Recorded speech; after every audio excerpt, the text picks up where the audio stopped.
Generating traffic and sales can be a challenge for online merchants.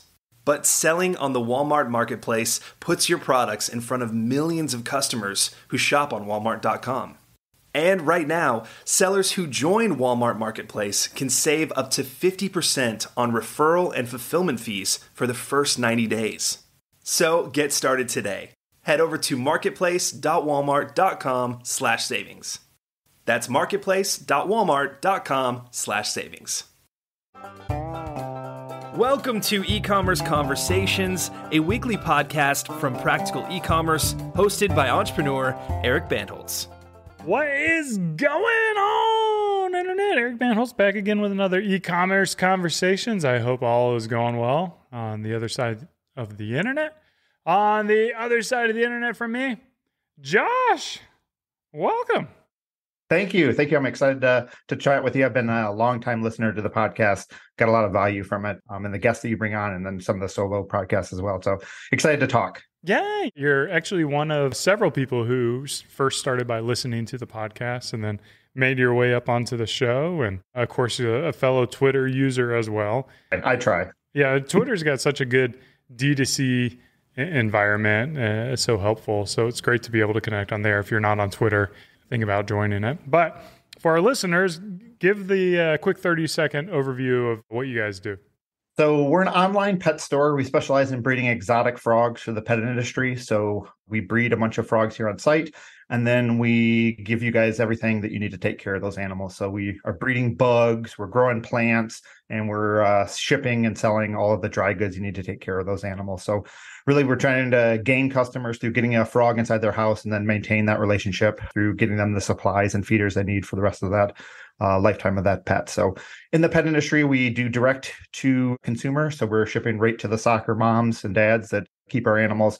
And then we also do partnerships with mom and pop pet stores. And then we work with the big box guys. So Petco, PetSmart, Chewy, work with them as well too. Did you guys start as like a retail bricks and mortar and move into this?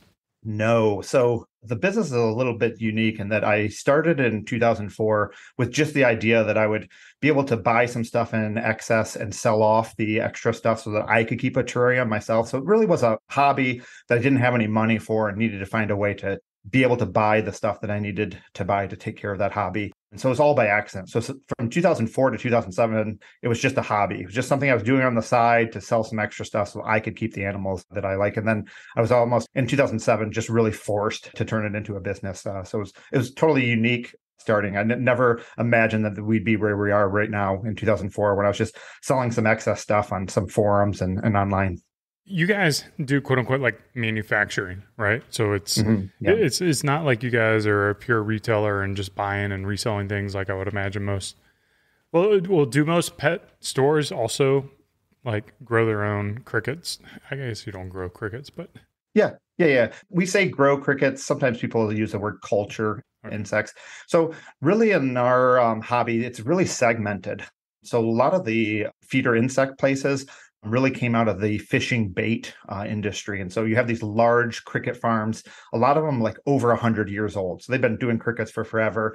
And then they kind of stumbled upon like, hey, a lot more people keep reptiles than fish with crickets. And so their businesses exploded over the last decades. And so those places just do crickets, and they just do crickets, and they're supplying all the pet stores with crickets. And then on the dry goods side, it's usually these big giant cat and dog manufacturers that are like, hey, we'll make some products for reptiles and amphibians. And then on the animal side, it's usually people that have a passion for breeding animals, start breeding projects, small, like inside your basement or an extra room in your house, to these very large facilities that breed a lot of animals. And we're kind of unique in that we do all of that kind of stuff all under one roof. So, like right now in the United States and, even further down to where we are right now, there still isn't very many places that you could go and buy, the food that you want, the animal that you want, and the cage that you want, all from one place. A lot of those places, even the big boxes like Petco, PetSmart, there's drop ship components that are part of that. They can't have everything all under one roof. And we're kind of unique in that we're breeding the animals, we're culturing the bugs, we're bringing in the products, and can ship it all in one box to people. So we're kind of unique in that regard. Has PETA come after you yet? Not officially. PETA works in a few different ways in our industry, and it's very similar to the zoo industry. So PETA, massive marketing campaigns with tons and tons of money, throwing shade on our industry. But then the latest tactic of the last decade has been implants. So they will have a PETA operative get a job at a zoo or get a job at an organization like ours, mistreat the animals, abuse animals, keep them in ways that they shouldn't be kept, and then videotape it, kind of stage, how bad those industries are. And so it really started with zoos. Zoos started seeing it and reporting it, and then we started to see it here in the pet industry as well, too. It's really disgusting behavior. Their goal was to try to infiltrate and find out that, zoos and the pet industry were keeping animals horribly and couldn't find that. So now they're just manufacturing. It's just really just sickening. Yeah, I think like PETA kills more animals than like any other organization out there, don't they? Yeah, by far. Yep. Yeah. They're interested in ending the pet industry. And I mean, ending the pet industry as in like no dogs, no cats, no nothing. And sometimes they will pick on the reptile amphibian market because it tends to be a little bit more frightening or less cozy than some of the dogs and cats. But really, their aim is to end all pet ownership. They don't believe that people and animals should interact at all. And we're kind of the opposite of that. Like, we want to connect people with the rhythm of nature. And in our urban jungles, you can kind of get away from that. And we find that, keeping animals reconnects people to the natural world. And a lot of times people don't have access to that. They're not living somewhere where they can head outside and go catch something or go enjoy the sounds of what's happening outside them. And this gives them an opportunity to do that, to have animals inside their home. And we find that, and research has shown, that people that keep animals tend to be more connected to conservation efforts, and they're more engaged in protecting natural habitats because they have a connection to those types of animals because they have them inside their home. And sometimes we get detached from that and we just forget about that we forget about how important that is. And so pet ownership allows us to connect people for their own good, but also for the animals' good. Yeah. Well, I mean, some could even argue, like in the case of man and dog, that dogs domesticated humans rather than the other way around. Yeah, exactly. Like, exactly. Yep. They got it pretty good, They got security, unlimited food. Yeah, I have an English bulldog, and like there is 0% chance that dog could survive outside for like 2 days. You just can't catch anything. It's too lazy to do anything. Yeah, it's definitely living the high life at our house. So with your animals, are they considered exotics if you're breeding them? Because you're not importing them from remote locations, I assume. Correct. So decades ago, the reptile and amphibian hobby was mainly driven by these large imports. So animals would come in from the wild into the United States and make them to people's houses on very large numbers. There was some of the quotas are tens of thousands of different kinds of animals coming to the United States. And that's hard on the animals and hard on the industry to work in that way. And so over the last couple of decades, the move has been to more captive breeding. And so here at Josh's Frogs, everything that we sell is all captive bred. The vast majority of it captive bred by us, but we also do partner with some other smaller breeders to give our audience more of a broader range of animals to purchase. But yeah, we're breeding those all on site here in Michigan. And a lot of these frogs, the vast majority of them are not native to the United States. Because one of the things that we got to keep in mind for keeping animals in captivity is that not all animals do well in captivity. Some of the animals just need a lot more space or access to different environment than what can be kept in captivity. And a lot of the tropical amphibians just do a lot better in captivity, or a lot easier to care for. So we do a lot of those. So anywhere South America, Africa, Australia, those types of areas that we breed frogs from. Now, you guys are rapidly growing. I got to imagine if you're breeding your own animals, how long does it take to essentially produce your product to be able to sell? Like, how do you manage that supply and demand? Yeah, that's a great question. Forecasting tends to be something that we have to do a lot of work with and different than other e-commerce places. So a lot of times, e-commerce places are trying to figure out how much product to order in July for what they're going to do in fourth quarter around the holidays. We have much longer forecasting process than that. So there are some species of frogs, like we just bred the bicolor earlier this year. That project was 4 years. So we were getting in captive bred adults and trying to figure out how many of these adults we need in order to satisfy the demand that's 4 years in the future. So it's really hard to do that. And then sometimes a lot of these animals, they can have very explosive clutch sizes. So You're talking hundreds to even thousands of animals at a given time will be produced in an offspring. And so trying to find partners that can partner with us to get those frogs into their end home has been very important to us. So working very closely with some of the bigger box places to do that. But then also, gauging interest based on the other species that we breed on how much demand there is in our hobby. And it's really interesting. Our hobby has been growing by leaps and bounds. So pre-pandemic, about 3% of the U.S. population kept exotic pets. And over the pandemic, that jumped to 5%. And so became once again another scenario where there just wasn't enough animals for the demand. And so we've been lucky in that regard. I always love it when entrepreneurs use terminology that aligns with their business. Like you said, jumps, leaps, and bounds. And it's like, okay. But it's true in like all industries, like Beard Brand, we're always growing, like we're growing beard. And I found that amusing. But like, how long is the life of a typical pet for a customer? And, obviously you have a lot of repeat orders when you're dealing with like food and supplies and things like that. But do you sell sell the frogs for a loss and then, make them up on the supplies? Yeah, so in our hobby, that's pretty commonplace for pet stores to sell animals at a loss. Even when you're looking outside the exotic frog and reptile industry to even some of the mammals and stuff like that. Like your pet store is not making a bunch of money when it sells a hamster or a gerbil. Like it's really on the repeat business for that. We're unique in that, we kind of have all the different assets of the exotic pet industry underneath one roof. So we are an animal breeding facility next to an insect breeding facility, next to a plant culturing facility, next to a dry goods facility. And so our animals are positive, but like if that's all we were doing, it's a tough road to do that just on the animals. We're really trying to get animals in the hands of people that create repeat business from going on. So, in a lot of our animals, you're selling that animal, it can last some of the smaller type animals like Pac-Man frogs could live 8 to 10 years. But then some of the other ones, poison dart frogs, 20, 25 years is not uncommon at all. Oh, wow. And so it becomes a relationship with a customer who needs food for, can be decades. That's crazy. I didn't realize they live that long, like longer than dogs, huh? Yeah. And then you look at some of the other pet birds, like some of the large parrots and stuff like that, last decades and decades and decades, 60, 70, 80 years. And then you have the famous tortoises, that everybody says when you buy a tortoise, you need to go to see your lawyer and put it in your will because that tortoise is outliving you. A 100-year-old tortoise isn't outside the question. Is the majority of your sales going to be frogs? I guess with a name like Josh Frogs. It's got to be, right? No, but everybody's always surprised by this, but single-digit percentage of our sales are actually the animals. It's a very small part of our business. The vast majority of our business is selling all the stuff that supports that. So when we sell an animal to somebody, they're buying feeder insects on a regular, maybe every week, every 2 weeks basis for years and years and years and years and years. And so there's a long customer cycle on trying to get somebody to purchase an animal. But once we do that, we've got a very, very sticky long-term customer. In that regard, there really isn't another option for them to do. Like they have to continue to feed that animal. So it does create these long customer lifetimes, and all based off of a small subset of selling animals. That's quite interesting. So do you know what like your lifetime customer value is?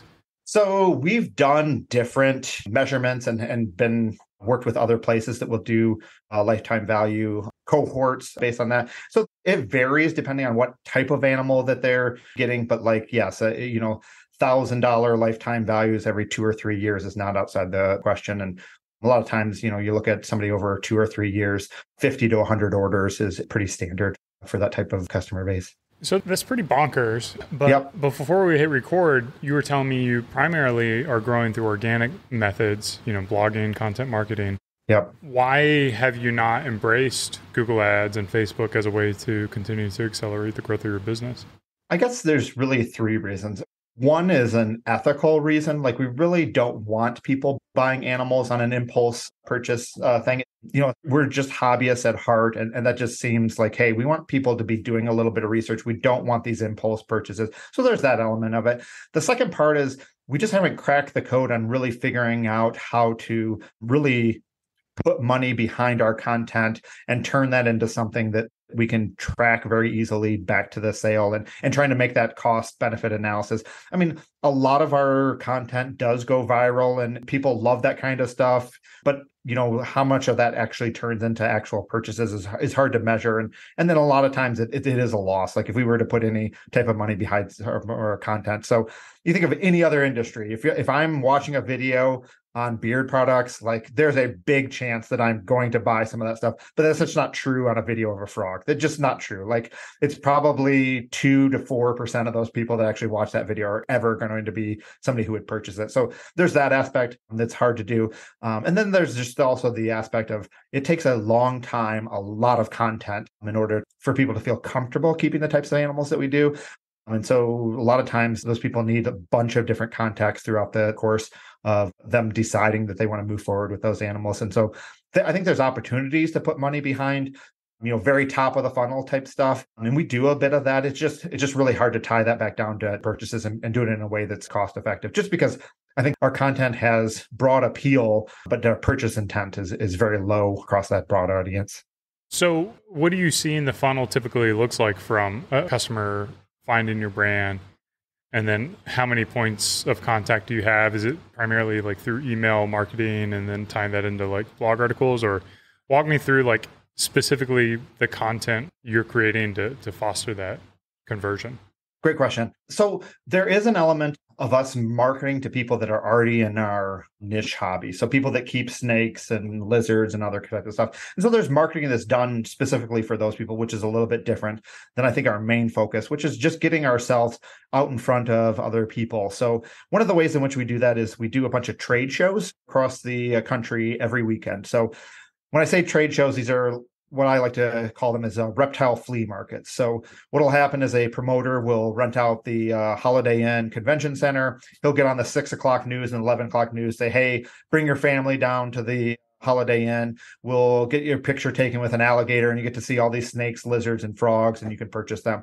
And so people will bring their kids and stuff like that to those types of shows, never considering that they would ever keep that type of pet, but are just really exposed to those types of animals at that point. And so we're collecting a lot of emails at that point and handing out a bunch of literature while selling animals at that show. So we can set somebody up with everything that they need to take care of that animal right there at the show and do some purchases there. But we're really looking to get people into our ecosystem that way.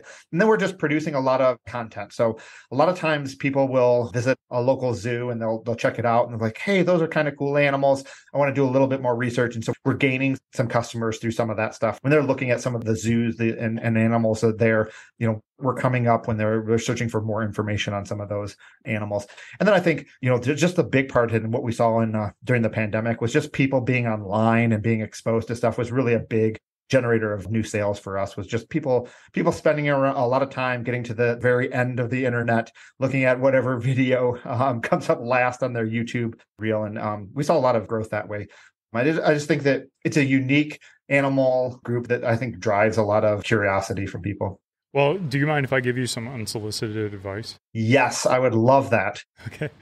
So you guys are in a perfect position to tap into organic growth on YouTube with very specific content. I was doing a little bit of research on your YouTube channel beforehand. And if you sort your views by popular, it kind of like building these waterfall, you don't call them terrariums. What do you call them? Terrariums. Yep. Okay, terrariums. You got it. I think like if I were you, I would turn the channel into this storytelling of, grabbing one of the particular animals and crafting the story of what this animal is, the history of the animal, what kind of environment it needs, and then building terrariums with different like artistry using your components that you guys sell to craft like a very beautiful natural type of thing. So people will come in, you'll kind of like narrate it. There's already videos like this on the channel, but you could produce, like a blueprint for content where it's like every week we have a new terrarium we build. Of course, you're plugging your products, you're plugging the animals, you're telling the story. People will sit back because people love to see things being built in front of them. So like, and your videos are proof of that. Like your top performing videos are just that. I wouldn't mess around with anything else. And instead of like, it's always like for more information, go to Josh's frogs walmart.com, or, Yep. of course we grabbed this from joshsfrogs.com. So you're just like gently introducing your brand as an expertise in this space, and a resource for people, and entertainment for people who just like frogs and nature and geckos. And you have so many interesting animals, like you could have years of content with this formula. Yeah. I think we do have access to a lot of different types of content. I think that's something that's unique in our industry. But I love how you use the word storytelling. Like, I think sometimes we struggle with that, where we're trying to tell the customer story, and I think those videos get hard to produce. But I think you're right, like telling the story of the animal. Like, I think that's something that people can connect with. I like that feedback. I appreciate that. Yeah, and it's always like, as entrepreneurs and creators, like we have this tendency to think about us and us sharing us and our stories. And I do it all the time. Like, you look at my emails and it's like very Eric focused versus customer focused. But like, from a video production standpoint, if we get away from that, like no one really cares what our facilities look like, maybe with the exception of just the small number, but that's not going to scale you and grow you to your full potential. Yeah. Whereas once you start producing content from this type of angle, I can see your channel getting literally like millions of subscribers, especially since you have like all the components for being able to produce it. I think your only challenge would be just like, if you're building a terrarium every week, does that start to take up a lot of space? Do you have to sell that? Seems like a different problem. So. I think we have opportunities to get rid of that. I think there's plenty of opportunities to get rid of those types of terrariums to do on a weekly basis. That wouldn't be hard at all. Yeah. No, it wouldn't be hard at all. Or like, you could just say, hey, win this terrarium or something like that. Yep. And then I don't know if you could ship a pre-made terrarium. That would probably be a little bit of a mess, but it's hard to ship that kind of stuff, but that's stuff that we've worked on for a long time, and we can do that very safely. Yeah. Subsequently as well, you could cut that up into, 30-second videos and like really quickly tell that story for like TikToks and shorts. Are you guys doing any kind of short form video content? Great question. We do a lot of lives, and we do some TikTok type stuff, short stuff. We aren't taking our big videos and cutting them down. That's one of the things that I'm working on right now. So we're starting some new video series coming up this week. We're doing some taping, and I'm trying to figure out whether we're going to hire somebody to do some of the cutting and making some short form, or whether I can outsource that to some other agency or offshore talent to really cut those up. Because I think you're right. Like, I think the more short form stuff that we do that catches people, I think the better for that. That ties them back to a longer form video. Yeah, I definitely think that's the future. Yeah, I mean, to answer your question there, I would just say, if you feel pretty confident in doing it in-house and you have that expertise, then hire someone in the Philippines where you can just communicate them and scale them up, because video editing is generally commoditized, in my opinion. It's a remote position that you can do asynchronously, so you don't have to be on the same time zone, and that gives you a lot of cost savings by being able to hire talent internationally. But of course, that does come with a lot of trade-offs. But if you haven't done it before and you don't know what the hooks are, or you don't know how to engage the audience, then it does make sense to partner with either an agency or a consultant who can help you scale that up. Yeah. I just feel like a lot of our video content is going to create a lot of small videos. It'll be a lot of cutting down stuff. And so that's where I feel like it's more, you use the word commoditized, but I feel like it's more monotonous type, not creative almost to that point. Yeah, I mean, like creativity gets expressed in so many different ways, which I think is where something may be monotonous to us, like quote unquote creating a business is like one of the most interesting creative things. But so many people would hate to do that. I think about your team members and stuff like that. Yeah, I always get that feedback whenever I tell people that I'm not a creative person at all. They're like, "Oh, you're different creative," but I just don't have a creative bone in my body. Like, that creativity is not my thing. Yeah, I think there's like artistically creative. Yep. And then there's like problem solving, engineering type of creative. Yep. So it's kind of tapping into that. Yep. I'm curious to see like what your team and your operations look like. Do you have a single facility so everything comes in there, or you're obviously selling other products? It's not just your own products as well. So you're doing some pure retail. Yep. So we have two facilities here in Michigan. They're about 10 miles apart from each other. I'm sitting right now in our Owasso facility. And so in this facility is where we're breeding the animals, we're culturing the plants, we're growing some of the bugs that we sell to our customers. And then our support teams are here. So customer service is here, tech is here, marketing's here, finance is here. They're all here at this building. So it's about 66,000 square feet here.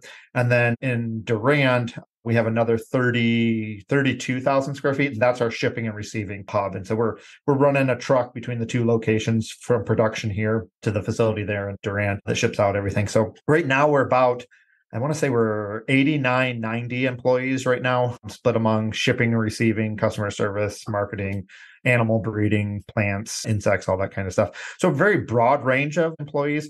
So anywhere from entomology students that graduate college, getting a degree in how to take care of bugs and finding out that the only jobs in taking care of bugs are killing bugs and get an opportunity to come and work on keeping bugs alive, to zoology students, to customer service roles and shipping and receiving roles. So pretty broad range of employees that we pull from. Pretty national pool to pull from on the animal front and insect front.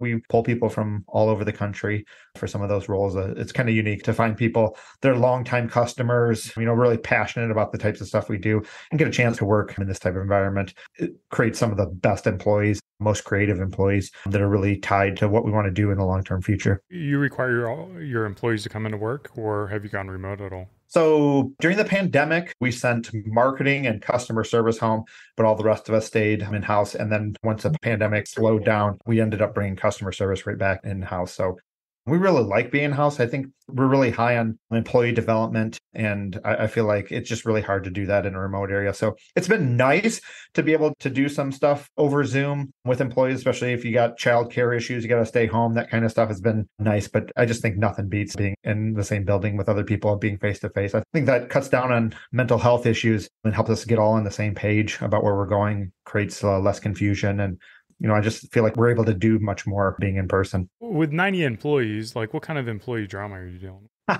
That's great. So somebody told me to hire an HR person once you got to 50 people, and I drug my feet. We didn't bring on our first HR person until we were 60 or 70 people. I wish I would have done that earlier. I think HR does some stuff. If you have a good HR person, like we ended up hiring, they can stop stuff before it becomes an issue. So just teaching people how to interact with each other, I think depending on how you grew up, I think there are certain things that we learn growing up that other people just don't learn. So what do you do when you have conflict with somebody else? There's a myriad of different responses from people that are okay, when you have conflict with somebody, you don't never talk to them again, to other people that are yeah, you scream at people, but then you can't really do that at work. So I don't know what to do anymore. And so I think she's done some really cool stuff on engaging with our employees and teaching them how to interact with other people in ways which I think a lot of people just don't get growing up. So that's been really cool. I think on the drama front, I think we have a really good culture that kind of weeds that out. When everybody's moving in one direction, it kind of pulls out everybody else to do that as well too. So I think we're blessed in that regard, not to have a lot of drama. I think, we've got really good people, and I think that the peer pressure pushes people in the right direction. Do you find that you have, I guess I didn't ask this question, but did you bootstrap this business or are you funded at all, or? Yeah, I sold my Xbox for $150, and that's what I used to start Josh's Rocks. So. You spent 5 times more than I did. So, how is that? I assume, now that you're up to 98 team members, you don't have that same kind of connection with your employees, right? What was that transition like, going from, being connected to kind of stepping away and into this CEO role? So I think that's a podcast in and of all of itself. So I think up until the pandemic, I was very involved in all aspects of our business.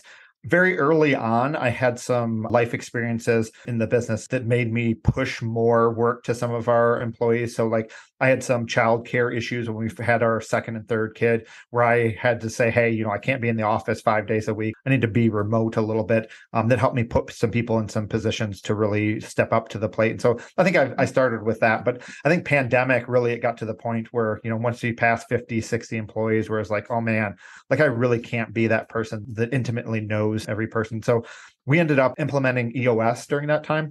And so I think that gave us a shared vocabulary and shared paradigm to really communicate to everybody what's expected of them and what they're responsible for, and allowed me to step out of the day-to-day stuff. And I found that as I stepped out of the day-to-day stuff, like I got really a chance to spend more time with employees. So I get to Dave Ramsey talks about walking around and finding where all the problems are. Like, I love that part of my job that, I come in on a Tuesday, I've got some meetings and stuff like that, but I've got big chunks of time where I can go around and find out what are the gunk that's keeping us from moving forward, and what are the new crazy things that we can do in the future. And so I think that's allowed me to spend more time getting to know employees and working alongside them that I wouldn't have had I been where I was a few years ago, where and a lot of responsibility for the day-to-day stuff. And the more I get out of that, I think the more time I'm actually spending with employees. What does your leadership team look like? Is it a COO, CMO, CFO? Great question. Yeah. So we have our COO is the integrator. That's Amanda. She leads the leadership team. On that leadership team, we have an ops person, Zach. We have a marketing person, Taylor. We have our HR person, Elisa.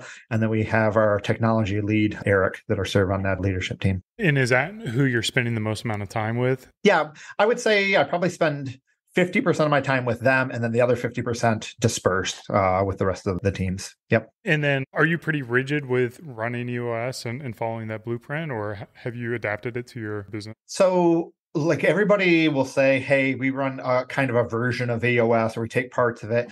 And I don't know, I can't wrap my mind around that. Like, I can't imagine communicating to a bunch of people that like, hey, when you know about EOS, do 90% of it and do this other 10% drastically different. Like, I just feel like that's a nightmare. And so we said early on, like, hey, we're just going to go all in on EOS and we're just going to do it by the textbook. It's just easier to communicate to people that way. So every new employee is handed the book, What the Heck is EOS, which is a very slimmed down version of Traction. I think it's like 60 some pages, very easy reading. And then we pay them to read it. So they just learn the vocabulary, what's a rock, what's a scorecard, that kind of stuff. So we're doing that very on. The one part of EOS that I really don't like is some of the management stuff. So they have the book, How to Be a Great Boss, and it outlines the 5 management practices and the 5 leadership practices.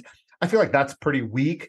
And so right now I'm toying with throwing that part of it out and creating some management leadership type practices that I think fit better into our culture. So that's one part I'm toying around with tossing out. But for the most part, yeah, we're following EOS right to the T. Yeah. And Amanda, she's running all that and she's the integrator in that regards. Yep, definitely. Yep. Did she have EOS experience beforehand or? No, she's been with us since she was 16, about 12 years ago, 13 years ago. So she's been with the company for forever. Oh gosh, it's longer than that. I bet it's 14 years that she's been with us now. So yeah, we were all fresh to EOS 2020 when we launched it. Nobody else on our team had any experience running EOS anywhere else. Yeah. That's quite interesting. How did you identify she had the talent to run such a large company at such a young age? Great question. I've worked alongside her for 14 years. So I think she's served in a bunch of different aspects. So she came in as an insect technician in one of our parts of our company, ended up moving into shipping, then was doing customer service, then was leading our marketing team. I think she just served in a lot of different roles. And I think, when it comes to taking everything that's in my head and trying to distill that into somebody else's mind, it takes so long to do that it's just way easier to build somebody up. I can't even imagine what it would be like to hire an integrator from outside our business. It just to teach them everything that's so unique about our business and the history that we've had. I just can't even imagine that. So, just she understands all the minutia of our business, the different teams, and how that comes together to paint the picture of what we want to do in the future. So even to the future stuff, so she's been around me long enough that when we outlined our 10-year vision, she's like, yeah, this is what we've been talking about for a long time. It's clear to me the direction that we're heading. And yeah, it's been really good. Did you tap her on the shoulder to say, hey, I want you to be the integrator? Or did she say, hey, give me more, I can handle more? Great question. So I knew her before she even started working here at Josh's Frogs. And I think from a very early on, I knew that she would be leading large portions of our business. And so even before we ran EOS, she had taken over big chunks of our business. She was running customer service and shipping and marketing even before we ran EOS. So yeah, I've been constantly giving her more as she's felt ready and as the need arises. Yeah. She's always been one that's interested in doing more. One of our core values is constantly growing. And I think she really embodies that. So, even outside of work, trying to figure out how to be a better manager, better leader, that's something that she's just really focused on and engaged in. Sweet. Where can people follow you, support you, buy some frogs? joshsfrogs.com is where we sell everything, but we're all over social media, TikTok, Instagram, Facebook, YouTube, all that stuff. Just search for Josh's Frogs, and you don't even have to spell it right with all the S's. We'll still get you no matter how you spell it. Cool. And what about your Twitter account? Twitter, if you want to follow me, there's not very many people follow me. I'm more of a commenter than a poster, but I'm Frog CEO on Twitter. Sweet, man. Well, I've enjoyed this conversation. I appreciate you taking time out of your Monday. Hopefully our listeners enjoyed it as much as I did. This has been another e-commerce Conversations. Cheers. Keep on growing.